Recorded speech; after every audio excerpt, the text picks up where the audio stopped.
Welcome to this deep dive, tailored just for you, the learner.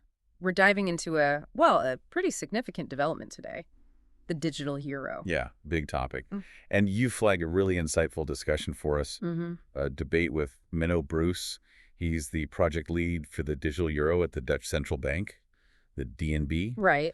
and Arno Wellens, who's an independent financial journalist, often critical, hosted by Paul Boetink of Holland Gold. Okay, so our mission here is to really get to the heart of what this digital euro actually is, maybe when it might become a reality, and, the potential ripple effects. We need to cut through the technical stuff and the differing views. Exactly. Give you the essential understanding. Okay, let's maybe start with the timeline, because I think I've heard whispers about an October launch this year. But forget that, right? Bruce seems quite clear. Oh, absolutely. Yeah, he clarifies that while the ECB, the European Central Bank, aims to be ready to kick off development in October, that's, totally hinges on the political green light. European Council, Parliament, the actual law, the legislative proposal, it's still being negotiated. So October is more about them being ready internally, not a public thing. Got it. Okay.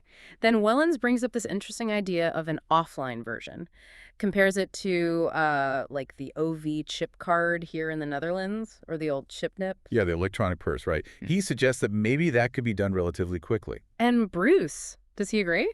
Well, he actually confirms that, yeah, technical prep for an offline version is underway.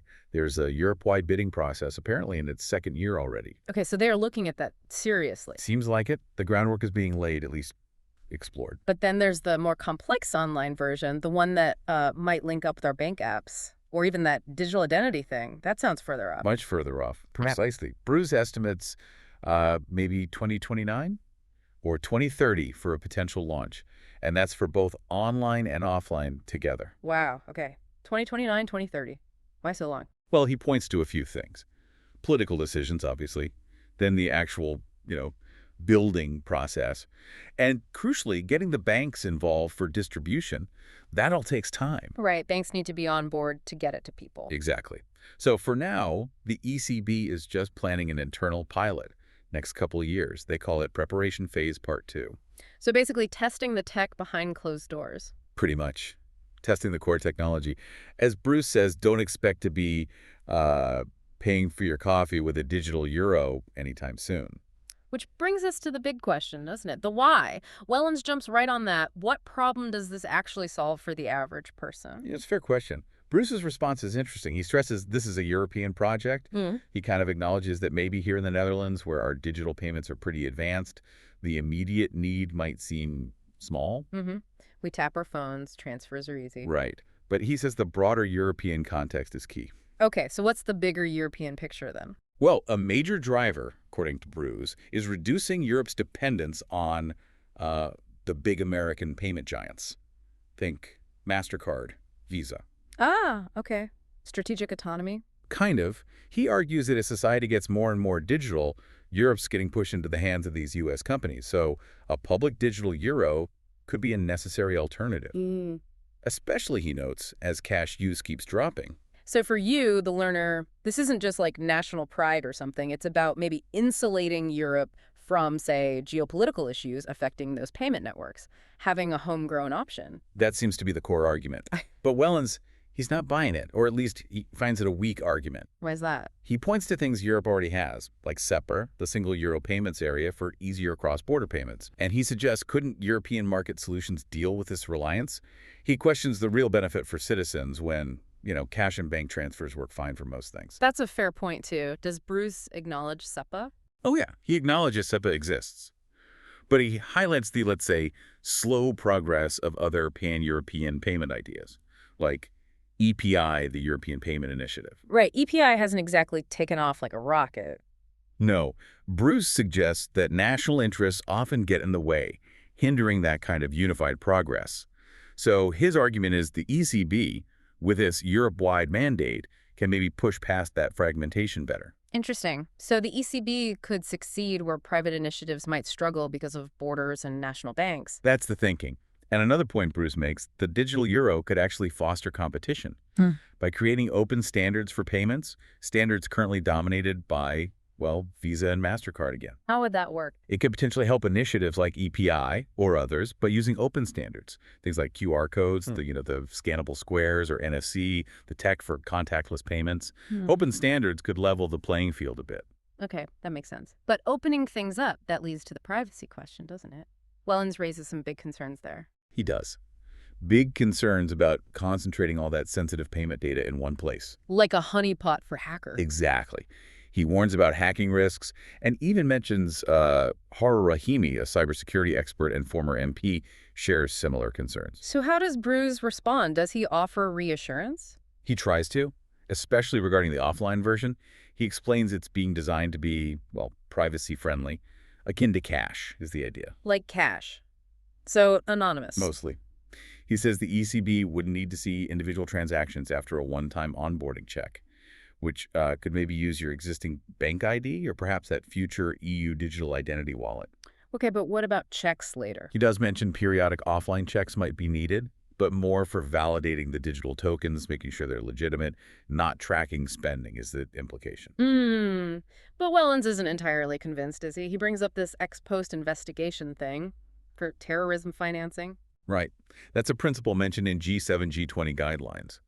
Wellens worries that, despite the privacy promises, this could still open the door to surveillance down the line. A backdoor, basically. That's the fear. Bruce clarifies, though, that offline payments are intended to be an exception to those kinds of investigation guidelines, sticking to that cash-like privacy model. And online transactions. Online digital euro payments would pretty much follow the existing rules we already have for digital bank payments. So similar levels of oversight as now. Okay. Now, you mentioned the EU Digital Identity Wallet. That came up too, didn't it? Expected Q3 2026. DNL wallet here. Yes. And Wellens voices, let's say, strong reservations about this one. Why specifically? He points to a Dutch government vision document. He says it mirrors proposals from MasterCard to the World Economic Forum. His worry is it could allow linking all sorts of data, medical records he mentions as an example. Wow. So not just identity for payments, but potentially a much bigger data profile. That's the concern. Huge privacy risks, potential for commercial exploitation. Okay, that sounds alarming.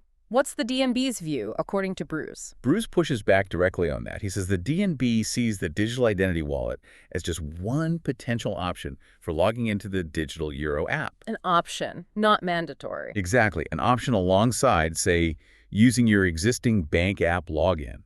He really emphasizes consumer choice. It's not meant to be mandatory and definitely not a tool for data harvesting, according to him. User control is the key message. So for you, the learner, imagine logging into the digital euro app. Bruce is saying you might choose to use the EU digital wallet for convenience, perhaps, but you could also just stick with your bank login if you prefer. The choice would be yours. That's the picture Bruce paints, yes. Control rests with the user. Okay, let's shift gears a bit. Monetary policy. Wellens brings up this idea of the digital euro being used for, well, implementing things like negative interest rates. Yeah, he delves right into that. He references ECB documents, mentions work by Ulrich Binsel, Fabio Panetta, even a statement by former Dutch finance minister Sigrid Kaag. And the 3,000 holding limit, how does that fit in? Wellens suggests that limit makes perfect sense if you're thinking about negative rates. It stops people from just pulling all their money out of banks and holding it in digital euros to avoid the negative interest. Ah, okay. So it keeps some money in the banking system where negative rates could apply. What's the ECB's official line on this, according to Bruce? Bruce clarifies the current ECB stance. No interest. Not positive, not negative. Zero. So no negative rates planned for the digital euro itself. Correct. He explains the holding limit that 3,000 euro is primarily about financial stability. It's to prevent a massive bank run into the digital euro if there's a crisis. Keep a balance between public central bank money and private bank money. So stability, not monetary policy transmission. That's the primary reason given now. Bruce does acknowledge that, yes, previous discussions did explore negative rates as part of, looking at all potential uses, but it's not the plan currently on the table. Okay. That leads to maybe the most sensitive topic, programmable money. Wellens sounds seriously worried about this. He does. He shares a pretty chilling thought experiment, doesn't he? About a future government potentially misusing this kind of tech for control, cites historical examples of administrative overreach. And he points to something specific in DNB documents. Yeah, he mentions a suggestion in Dutch central bank documentation where, hypothetically, Benefits payments made in digital euro could be restricted, like Yeah. only spendable on certain things, food, rent, whatever. Wow, that sounds dystopian. Limiting how people can spend their own money based on its source. It raises huge questions about control, absolutely. How does Bruce react to that? Very firmly. Yeah. He states unequivocally, the ECB has no desire, and crucially, the current legislative proposal does not permit them to make the digital euro programmable for citizens in that way. So no programmable restrictions on spending for individuals. That's the message. He even adds his personal view against it, emphasizing trust in democratic checks and balances in Europe. He suggests any attempt by authorities to misuse it like that would face legal challenges. Okay, so the official line is no programmability for citizens. Correct. That's the firm position Bruce articulates. Right. So the learner, we've covered a lot of ground here. We've looked at the potential timeline, likely years away, the different technical forms, online versus offline. Yeah, and the big arguments for it, like that European financial autonomy idea and fostering payment innovation. And the significant arguments against it, or at least some major concerns, particularly around privacy, control, and this whole programmable money aspect. Absolutely. It's clear that while the digital euro could address some real strategic concerns for Europe, there are still huge hurdles. Getting political agreement across all the EU countries. Making sure people actually understand what it is and trust it. And fundamentally ensuring it actually benefits everyday users like you without, compromising privacy or financial freedom. That's the tricky balance. The debate you shared really throws those tensions into sharp relief, doesn't it? All the uncertainties still swirling around. It definitely highlights why we need this ongoing public discussion and careful thought about the long-term impact. Couldn't agree more.